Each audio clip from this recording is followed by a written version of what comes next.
Oh, what's up? How y'all doing? It's Tuesday. Welcome to Wellness, day two. Special shout out to my man Charlemagne, who was here yesterday, who gave us a lot of great information. And again, I created Wellness. It's an opportunity for us to just check in with each other and see how we doing. And let's talk about mental health. Let's talk about physical health. Let's talk about our spirit. Let's talk about our business. And I'm so excited that my homegirl and honestly one of my best friends since I was in college. It's so weird and random how we got to meet each other. But she's going to be joining us soon. My homegirl Tisha Campbell just got off the phone. And hopefully I'm going to try to take some questions today if we have time. But what up, Kim? What up, Tracy Steele? Hey, girl. Can't wait till we get out of this quarantine so I can hear you DJ again. What up? Shout out to Women in Music in the building. Shout out to obviously my foundation, Silence to Shame, which allows me to do this amazing work around emotional health and wellness. And just, I'm humbled to be able to share and help everybody and hopefully, be vulnerable enough so that y'all can remove the stigma and not worry about anything. Tracy's going live on Thursday. All right, tune in to DJ Tracy Steele's IG. She's going live. A lot of the DJs have been doing their thing, but it's nice that a female is going to be rocking. So we're excited about that. What up, Anthony? We're just waiting for T to join us. Tisha, if you're on, go ahead and click the request so you can join my screen. Her to join. Drum roll. Connecting. Hi. Hi. What up? How are What you? up, boo? What's happening? Hi, y'all. I miss you. I miss you, man. We waiting for people to get on? Oh, yeah. Yeah, people are starting to join now. They're coming in now. Nice. Where are my boys? Where they at? Oh, child, they downstairs, child. Downstairs. I just left doing school. Like, we're doing school right now. Uh-huh. Okay, we're going to get into that. I feel like I'm in 4th grade again.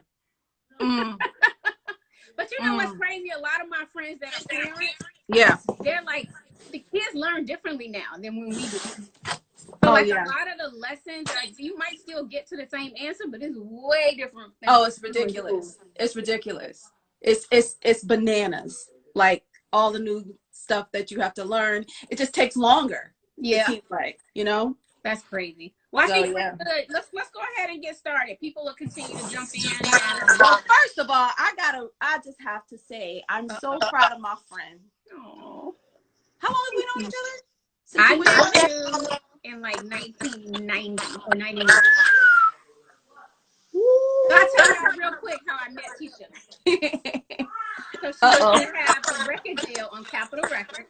I did. When I was 20. I was 20. You were younger than me. Yeah, I was younger than you. Yeah. Mm-hmm. You were still in school. That's right. I was still in Syracuse, but I was at home interning at Capitol Records. And I ran by this guy's desk, and he had an itinerary sitting on the table. I was like, Tisha Campbell. I was like, oh, wait a minute, because I was watching Martin at the time, but I didn't know he was a singer. Yeah. And so I asked him, I was like, can I please hang out with you, do a promo run? And it's so bizarre how I clicked with you and your mom. It was nothing but God. It really was God, because you were just so different than anybody I've ever met, and your hustle was crazy. Like I admire women who hustle hard, and I never seen nobody hustle as hard as me. And you were that person. I was like, oh, I gotta befriend her. You see all my wigs in the background? That is not. They on display, child. Hello, girls. I love that. That's the whenever I have a character. So. Good. So that's how we met. Yes. And I was just in awe of who you were. And so I was like, you my friend. I don't care what you got to do with this street team right now. You my friend. Yeah, it felt like we have been hanging out for like years because we sat into the town car and just you were in my wedding, all of that. No, that was so, I just real, for I real. love you too. We've been through a lot. We have been through a lot. Mm-hmm. We really have. But how are you doing? How are y'all holding up during the quarantine? You know what? It's a different life now. It's a Yeah. completely different thing for us. But you know, we were listening. We had our ears to the ground, and we were listening. Like we had some people who were kind of not really giving us the heads up. But I got a lot of military in my family. Let's just put it like that. Right. You know, and is this Zeke? Zeke is trying to come on my live right now. I'm gonna need him to go far away. My son Zeke, I think that's what that said. But Zeke, no. Zeke, I'm doing something right now. Don't get on right now. I'll teach you later. Oh. Kids. I love it. No, I do too. So, oh my God. So, what was I saying? Jesus. Oh, so just, I have a lot of friends family members that's, Newark PD, Yep. East Orange, New Jersey PD. Mm-hmm. I got a lot of military families. So there was like, whispers, and they were telling me about the whispers. So I had started stocking up. Okay, that's right good. at the very beginning. Mm-hmm. And, before it got really crazy. So I was locked and stocked already. That's good. That's good. I was kind of locked. Are you cooking, T? I am a lot. Okay, so first of all, everybody knows that I can cook. Well, not everybody, but you can throw down. I can attest. But now, it's kind of cathartic. Mm-hmm. You know what I'm saying? Because I've been doing extra. Like I made a homemade coffee cake yesterday. Wow. And every meal. That sounds amazing. Easy. It's easier than you think. I've just been trying for myself to find and do all the things that I never had the time to do. Mm-hmm. And I think there's a blessing in being able to spend time with my kids the way that I'm able to spend time with my kids right now. Yeah. And I think that holds true for so many parents, because it's almost like you're getting to know each other again. And in a completely different way. Like we're allowed to go out here in California, because I'm in California right now. Okay. So we're allowed to go out here, but we have to, stay away from people. So we're still able to like ride bikes until somebody says we're not. Like we're able to ride bikes and go outside together with our small group. But I've seen a lot of parents walking their kids, spending time with their kids. Mm-hmm. And when they didn't have the time to do it because everybody's on their grind, you know what I mean? Yeah. So, we've been doing a lot of hiking and going outside and, just, shooting baskets and all that is a part of self-care. It's how you take care of your mental wellness.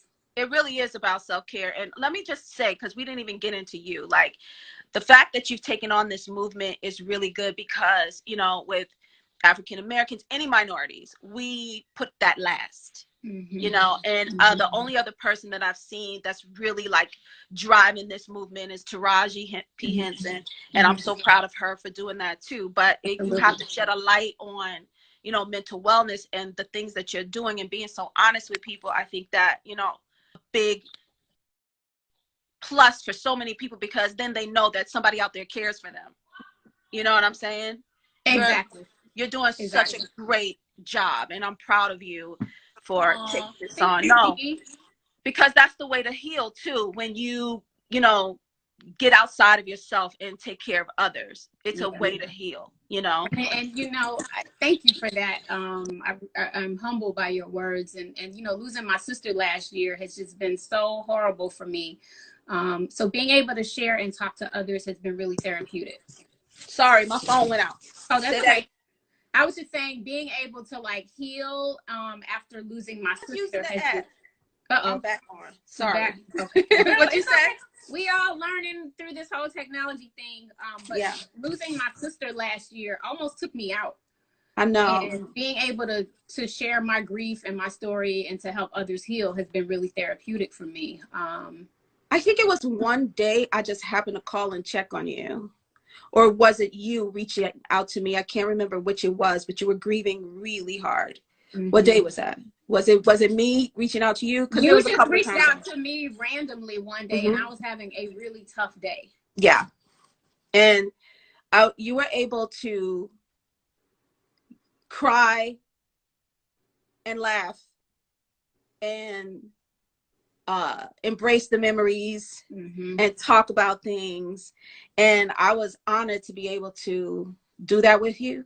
It helped so much. It does. Like, and everybody doesn't have a person they can call. So they got to figure it, like, especially. So what would you say to somebody who doesn't have anyone to call? That, first of all, prayer certainly helped me. And if that's not your bag, because I'm not trying to force my, Christianity on anybody. But I would say find the thing that makes you just go one more day. Yeah. A couple of more hours. Get outside of yourself, take a walk, look, or if you can't and you're self-isolating and you got to stay indoors, I would say definitely go on YouTube. There are a lot of things that you can do, things that you've never done before. Yeah. For me, I'm doing everything and taking advantage of this time so that, whether it's cooking or I like doing things with my hands. If you always wanted to paint, if you always wanted to do woodwork, if you've always wanted to learn a new language, if it's just something that'll get you outside of being so mono. Yes. And get you to be a little bit more poly. Yes. You know what I'm saying? If it's coloring, if it's anything, like I've been able to, and see, I'm an OCD. I have OCD really, really badly. Like, really? Oh, I disinfected everything. And now is the time for me to torture my kids. I love. And they tease me about it, and it's okay. I've gotten better, but I had to. I'm gonna tell you this story too, because it's so messed up. And there's times where I'm not trying to be funny, but it's funny. That's who you are. That's who you are. Right. So, like, I have OCD so bad. So at one point, I think in 2016, and the type that I have is about cleanliness and order. Okay. And really what that's about for me is control. I may not be able to control my environment, so I control what I can, and that's cleaning. And to the point where I was turning cans around and I couldn't get out my house because, I would have to check to make sure the cans. What was that movie? Remember that movie Sleeping with the Enemy, where dude was like changing the can, making sure well, I was sleeping with them. And so I had to keep moving the cans to make sure that they were, it was really starting to debilitate me. And I was cleaning like crazy. So I think bleach became my perfume. Seriously. I was like, smell me. I'm so clean. So I went to an OCD therapist. I was going to just ask you, did you go to therapy? Okay. I sure did, but I went to the wrong one. Uh-oh. Because let me tell you what she did to me. What happened? Shanti, I can't believe I didn't tell you this. Yeah. Shanti, I was going to her, it seemed like for about a month, right? Not even a month. It was like maybe 2.5, 3 weeks. Okay. We was just on our 3-week, going into the 3rd week.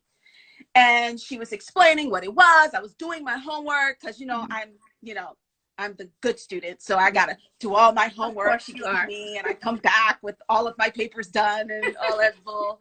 So old chick, she's talking to me. She says, okay, so tell me about one of the things that you need to control. I said, well, I don't like people that come in the house with their shoes on. She was like, why is that?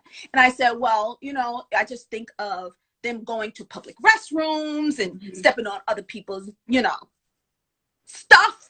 And then they come into my house. I ask people to take off their shoes.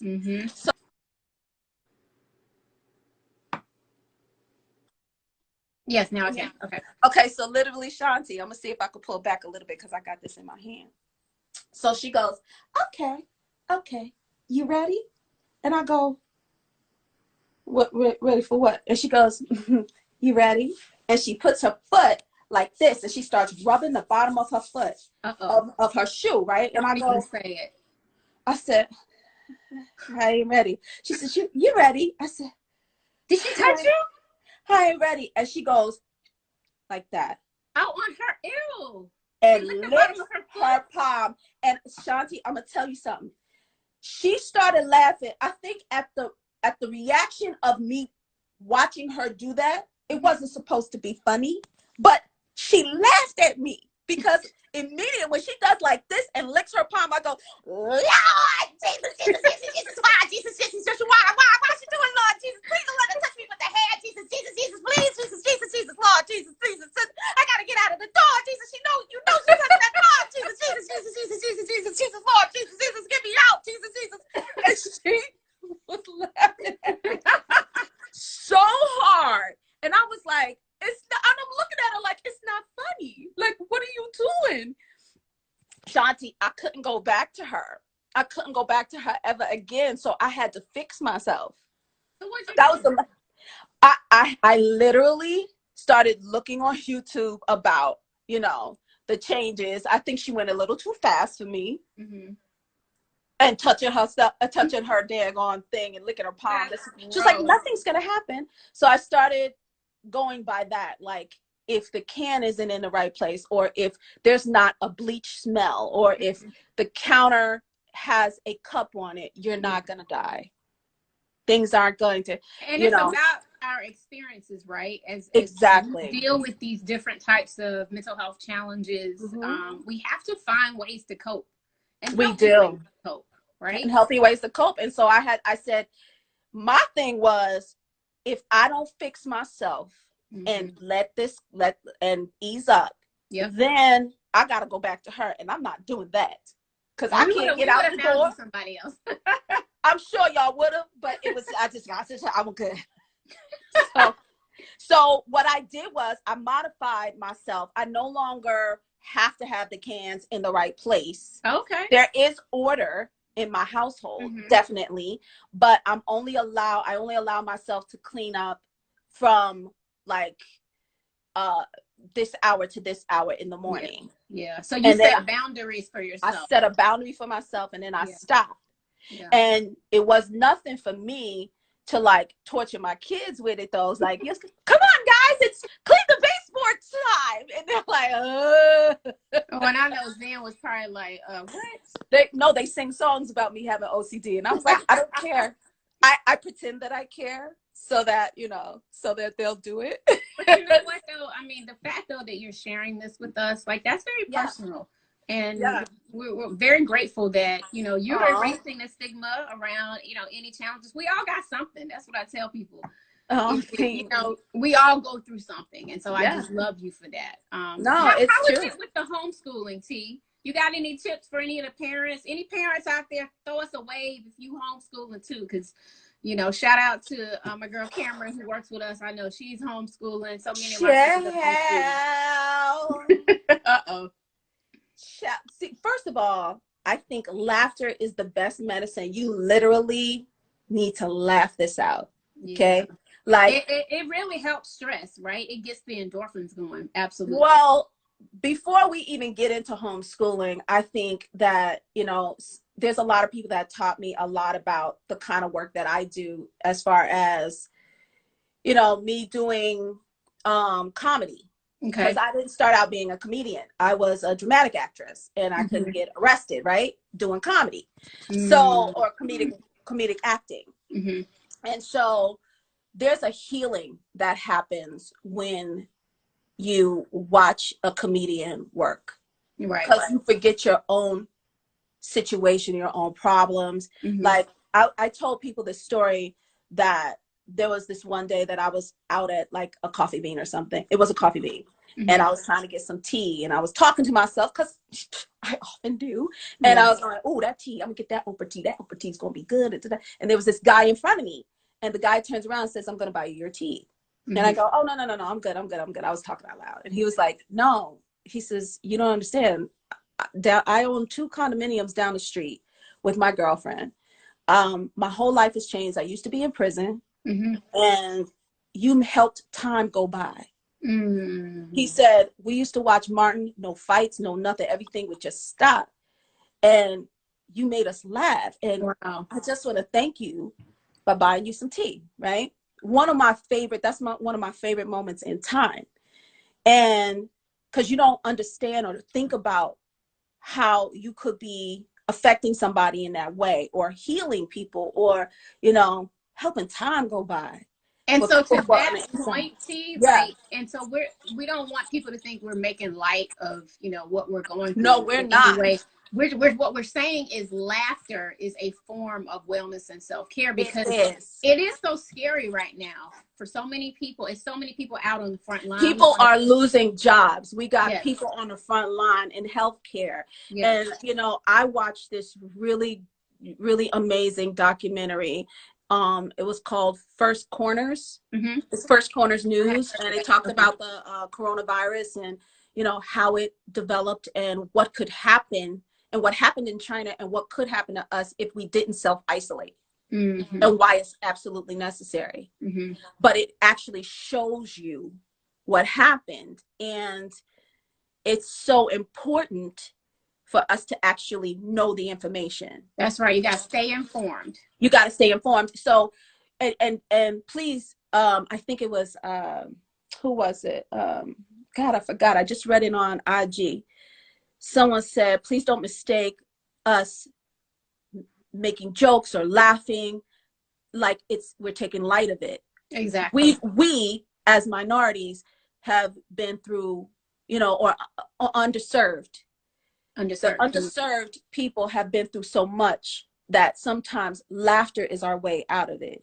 Well, it's even when, a lot of people in the African American community, when their ancestors experienced slavery, they would sing songs, right? Yeah. It's music got us through it. Music gets you through it. Laughter gets you through it. And so that's why, we love you and your characters, and watching a lot of your old movies. That's a form of self-care. And that's that was going to be my point.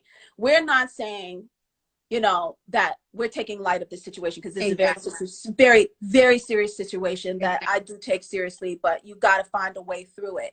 And if it's looking at old funny episodes of Good Times, or Mary Tyler Moore, or Martin Show, or Sanford and Son, or any of those, taking the time out to do that will help you get through the day, help you get through the hour, help you get through the second. And isolation isn't always the best thing for some of us, but we can make the best of our times and getting through this. And mental wellness is so important while you're going through this. Now, speaking of mental wellness, let's go to homeschool. I feel like I'm in 4th grade again. So many of my friends said the same thing. Hey, Donnie. Girl, I see my cousin Lisa. What's up, Lisa? Girl, fractions, decimals, integers. I can't imagine. Girl, I'm telling you. I wouldn't know where to start right now. It's like starting over, but I wouldn't do it any other way, because I know my son is really, really being helped. His teacher, shout out, I can't even say her name because I don't want people to know what the school is, but because her name is so different that people will find out where my son goes to school. Gotcha. But shout out to his teacher. His teacher is so caring. All the teachers. Yes. All the teachers who have taken on this challenge, and gosh, my son's teacher is so amazing. She really, really is. And then shout out to, he has a tutor too. Okay. Who just checks in, that I've known. She was also Zen's shadow. I found her because I needed her for, special needs purposes and autism. And we got to hit upon that too, because there's a lot of parents in there that have kids who are dealing with, ASD, ADHD, all of those disabilities, you know, and we have to talk about that too, because that's really, you know, trying on the parents and trying on the kids. Absolutely. So anyway, going back to fourth grade, man. Lord Clay, Jesus. you look like you about to go into character mode. Girl, let me tell you. But you know what? Surprisingly, what? I am getting through it. Like, good. Any tips you can share with other parents? You know what I've been doing? You know what I've been doing? Yeah, what you been doing? My son is a visual learner. Okay.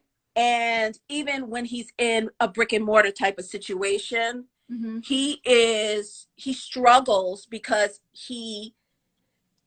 if it's coming in auditorily too quickly, it just totally messes him up. So what I've been doing is, like with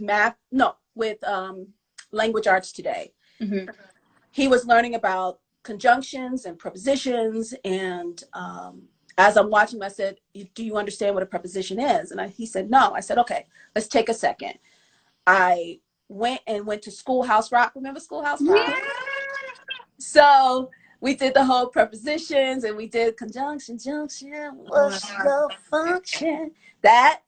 And he was able to like visually see them and whip through the work. And the same thing happens, you know, with math. Like today he had to take a practice test. And he was like, Mom, this feels easy. I said, you know why? Because you're taking every step. A lot of times, even though he's a visual learner, his eyes dart too quickly over the work. So I had his eyes tested one time when he was reading. And you know how everybody goes left, right, zoom, left, right, zoom, left, right, zoom, back when they're reading? You go from the left to the right and zoom back. Well, his eyes go like this. Really? Yeah. Interesting. Yeah. And so it's hard for him to stop, breathe, read instructions. So we have to stop and do that often. And I can't get mad at him because I understand that his his senses and his perception is a little skewed because of the, you know, ADHD. And so, you know what's so important to that, T? Like, I think everything that you're saying is so invaluable because some parents may not know what kind of learning curve that their kids may be on or not. And so being able to have this time during homeschooling is really probably educating the parents on how they can be better parents. You know? Yes. And you just got to stay positive about it because you can get upset with them for not being focused or whatever it is, but try not to. Somebody said, Cam said, this is so helpful. That's what works with me. Cameron works with me. Good. But you know what? Just stay positive. You know, I think a lot of us learn differently, and you will have the opportunity to look at this from a positive standpoint. I know I make faces and I'm like, this is so fun. Yeah, I know all this math. I went to a school of arts. I know how to tap dance. Oh my God. I make jokes about it, but seriously, like me and Zeke have been bonding in a way that we wouldn't have had the opportunity to. And I've been able to learn the way that he learns because he has this disability. Yes. Like, and I need for everybody to understand when I say disability, it's a real thing. And even with my first son, who was diagnosed with autism, I accept labels. I'm sorry, I accept the diagnosis, but I don't accept labels. Right. So that's a way of looking at it. Like, okay, my son has an issue. Let me deal with it. Let me help him through it. Let me support him through it. So with both sons, they have two different issues, and I have to do that. You know what I'm saying? And can I just say, like, I'm so proud of you because I know we've never lived in the same state, but just watching you and what you've done with your oldest son. Thank you. I am so proud of you. Can you share? I know he just got some big news about He did. He got some big news. He's going to college, right? He's going to college. Oh, going to college. The thing is that he got into the college of his dreams that he's been talking about since he was 8 years old. That's so dope. And people were saying that, I don't know if you can get in. And some people were saying, oh, I can help you. And he was just like, no, I'm gonna do it on my own. He did it. He wrote his, essay. He did everything on his own and got the email that he was accepted. And it's such a blessing. We're so proud of him. And that was one of the things that, one of those moments where I say, I accept my diagnosis, but I don't accept the label. That's right. So and the same thing applies for any mental health challenges. Like for me, for my depression, my suicidal ideation, like, okay, I got past that and I got through it, right, if you will, through, my happy pills, as I like to call them, my friends and family, going to therapy. But it's like, how do we find ways so that we can stop labeling people?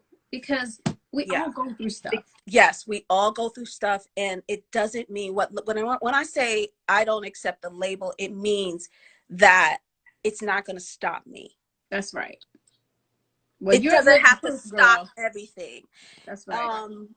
Even if you have to be on pills, or like you said, your happy pills, whatever it is, don't be ashamed. The quicker you accept it and you find the right mix for yourself, whatever that may be.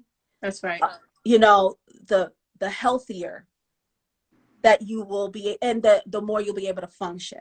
That's right. One of the things in Zen that was really important to me was that he be able to survive without me, and he could be as independent what did I say? Independent of me as possible. Yeah, I know. And so with that said, again, that applies to any mental wellness that you may want to seek. That's right. Like, if he can survive without me, if he can do what he needs to do, then, or figure out ways of coping. That's what I wanted to say. Yes.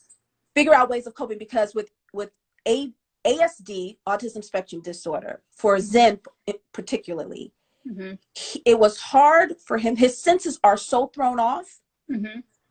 Some are like greater than ours, some are less than ours, some like his ears. For example, we used to have to whisper happy birthday because singing was like cymbals in his ears. Okay. Or the sound of the air conditioner when he was a toddler would drive him crazy. A lot of sensitivities. He has it's either oversensitized or undersensitized. Okay. And I had to figure out how to get him to be able to handle the sights and sounds and the feelings and all the things in our world. Yeah. So that he'll be able to survive and get through it. I'm going to talk about this more, because I'm going to get online and talk about this a little bit more when I will have to tune in. You have to definitely. But people have been asking a lot of what I did to help my son's disorder, which is so helpful. I mean, you could do trainings, webinars. I mean, I'm starting them, but April is Autism Awareness Month, so I'm gonna start doing that. But I'm gonna tell you one thing, and I'll probably mention it again, but sometimes you have to ease yourself into certain situations in any wherever you are. Right. For Zen, the sound of a restaurant would make him lose it when he was like 3. And so I went to one of the worst places, and I understood why I had to ease him in. And Cheesecake Factory is one of the loudest places you could go to. So I would walk him into the Cheesecake Factory, let him lose his mind, fall out on the floor. He looked like a bad toddler or having a tantrum. Yeah. Let him fall out on the floor for 5 minutes, walk out. Come back for 10 minutes and then walk out. Like every day. To ease him into it. Okay. Till he got used to it and he could just stand there for 5 minutes. Then it became, we're going to sit down. Okay. We'll order something gluten-free and then we'll walk out, until he was not sensitive to those sounds. Wow. So, and I say that for everybody. Like right now we're self-isolating. And so it's funny, like we can kind of equate that to what's going on, right? We have to ease ourselves into what we do on a daily basis, because for some of us, isolation, can really play a mind game, if you will, on us. Right. And so you got to get used to it. And sometimes you have to take baby steps with it. How are your boys adjusting? Do they understand what's going on? Have you They talked do. I had them sit down. I think it's important to educate kids. Yeah. So that there's no fears. Yep. I let them know why we were self-isolating, that it was important so that the hospitals aren't overrun, that we are not getting anybody sick, like their grandfather or their grandmother or older people that they love. Because I had them sit down and watch certain things and explaining it while it was going on. Yeah. They understood. And for a person who has autism, that's a big adjustment. Yeah, I bet. Because they like doing the same thing over and over. So if there was a parent out there, routine is important for them. Right. Okay. So if there's a parent out there taking them to the park every single day at 3:00 in the afternoon after school, then their whole world is rocked right now. Okay. So, I've been trying to find things to do. Like with my kids, we have been doing board games, painting, building things, cooking together. I love it. Movie time. What else have we been doing? Have y'all played charades? We haven't played charades because I just feel like that's going to get on my nerves because my kids can't act. It's going to get on my nerves. They're going to get on my nerves. So I don't even want to do that to myself. You know what I think it would be fun though? So several of my friends have been utilizing Zoom to do happy hours. But wouldn't it be fun if we did charades with our friends? Oh, that would be fun. That's a great idea. We should do a charade Zoom night. That's dope. I love that idea. Maybe we can get Johnny and maybe we can get Tashina. Oh my God. How much fun would that be? That would be so fun. That's a great idea. But let me tell you what I've been doing to counterbalance homeschool. Okay. Stress. Because it is stressful. You want the kids to do good. What are you doing for self-care to help out with that? Well, first of all, right after, I go straight to DJ Nice. D Nice. I'm saying what I say. D Nice, DJ Nice. D Nice. I go straight to D Nice's live, and I just dance and I dance and I dance and I dance. That was so much. And I get it out. And I was like, oh, I need it. Yesterday, I needed it so bad. Wait, you posted a video? I was hollering. It was so funny. But we know you can dance. You can sing. Oh my dance, God. You can do it all. I was just messing around because he had disco music playing. So, but people liked it. Because I guess it's my go-to Martin move. Yeah. So yeah, D Nice, I get on, I listen to him. It takes me away. I'm hitting people while we're on. It really is like a party. It is. Because I was on one night, I was telling people, I'm about to take my shoes off. My feet hurt. I'm going to the bar. Yes. And I'm like, yo, Dion Cole, you know you got 2 jobs. Buy me a bottle. Stop playing. But it's a great escape. And to your point, we have to just find ways to stay connected.